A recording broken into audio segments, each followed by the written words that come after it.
onye jile enyi wee kwa ọnya ka anụ ọ ga-ama. Akwa Okuko is a businessman.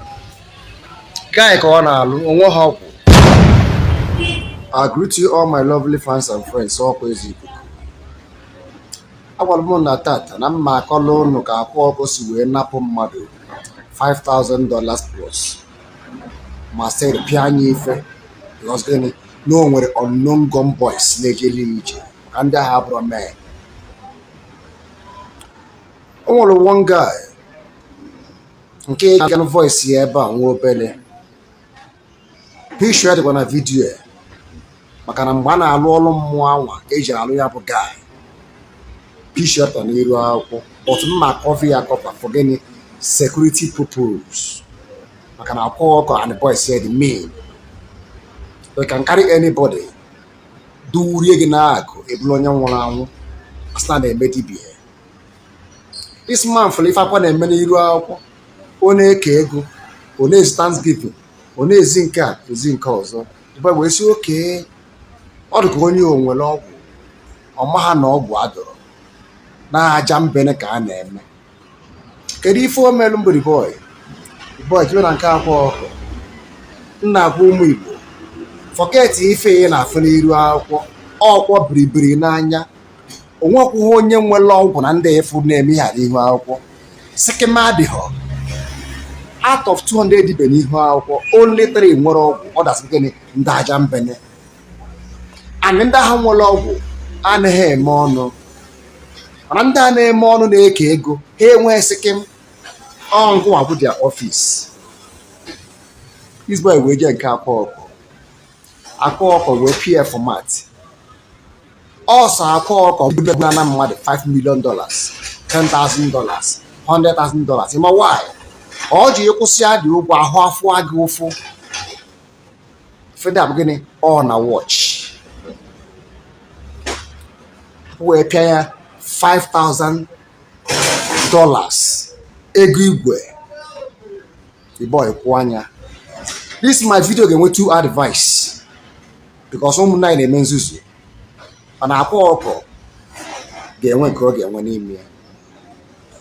Mgbe kwụsị ya dị ụgwọ Akwa Okuko lụọrịa ọrụ anwa sị na ga-alụ ọrụ bụla aja mbene ife dịkwuo worse than ọ dị before. The boy na-atakwu nke bụ afụ ịma na ọ bụrụ na ịzụ ọgwụ nwụọ ọgwụ ịṅụrụ ọgwụ anwa ka alụ dị ya mma enwuzie ọgwụ na-enwekwu mọ ọya ife na ọgwụ ahụ alụghị ọlụ. This boy na-akụzi nke bụ ụta ebe wee jee nke Akwa Okuko ọzọ second time wee si Akwa Okuko nna ahụ na ife ịlụlụ m agaghị aga kedu ife a ga-eme abana wee sụọ abana nne na ife abụzi ife anyị kwuru ka ọ bụzi ọsị mgbe Akwa Okuko ya wetakwa ego ọzọkwa ka emeziele ya bụ mmụọ ka ọ sala ọkụ another format. This boy kwụkwọ ụgwọ ọzọ Akwa Okuko jee zuzucha n'ime okwu mmụọ ya lacha onwe n'iyi mecha biribiri n'anya ka o si eme wele. The boy na ife na-ebe ni ka na-ebe. This boy wee resi alam ahụ this boy Akwa Okuko wee tụnye boys ya ndị unknown gun boys o ji alụ ọrụ o ji egbu ndị mmadụ o ji arụ guy ha ji egbu the boy imi ha were gaa na this boy na-episho ebe a na ife apịala ya apịa mmanzie n'ihu akwụkwọ maka gịnị ọ isọ ka ọ gbadoro mma ha wee gbue the boy gbusie ese na okwu ha egbue final. This boy wee na-anwụ n'ime alele o mesi Akwa Okuko fọrọ na that thing ga-eme implicate o si n'azụ kwụọ the boy 500,000 Nigerian naira na receipt ya ebe a maka Ezikuku na-ekwu na-agbụkọtọ n'ikuku after every ọ sị ya akwụ the balance fọrọ afọ ka udo wee chia luo tata Akwa Okuko akwụbeghị data ego ha fọrọ afọ still yet ọ sịba na okwu opiem nye egbu ezinụlọ ya nwere na-ajụ ọ ife abụọ ọlụ dibia anyị banyere n'ihu akwụkwọ ọ ife abụ ife asị ka anyị mere n'iru akwụkwọ ọ ife abụọ okwu akpọ ndị dibia ha na-alụ Akwa Okuko mpa gị bụ dibia otu ka mpa gị si wee lụọ dibia ndị be anyị ga-asị na mbụ ndị ofeke agụọ na agụ gasị ọgbasalie ọkwa ejela ebe anwa my brother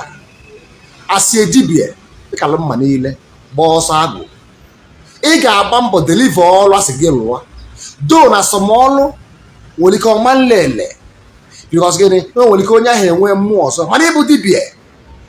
why ji gazi pịazie enye ife which means na ọ gaghị ka ị na-alụ ife a bụ ife mere this young man o wee fụzie m n'iru akwụkwọ wee barasị m nakwa ihe na-eme ya ife a bụ ife Akwa Okuko mere this guy mana na the game now ana m enye ụwa advice this guy mere big mistake onye nwere $5,000 na-eji agwọ ọgwụ kedu ife a ga-agwọlụ gị onye jile enyi wee kwụ ọnya ka anụ ọ ga-ama Akwa Okuko is a businessman guy ka ọ na-alụ onwe ha ọgwụ ọ na-eme bụ anala onye nke anala onye nke ụwa na-aga nwere na-ajụ onye nwere $5,000 na-eji agwọ ọgwụ gịnị bụ obi ya so do ụmụ Igbo otu echi gị gbaa mbọ mezie ndị otu gị malụ mmụọ be nna gị ji wee bịa ụwa ịgbaba mbọ ọ ga-aba iji ebe edibe dị ka gịnị mmadụ ịpụọ na-akwụwalị n'okwu mmụọ na nkịtị na-abụọ because na mmụọ amaghọ gị amaghọ gị Akwa Okuko ga-ema nke ọ bụ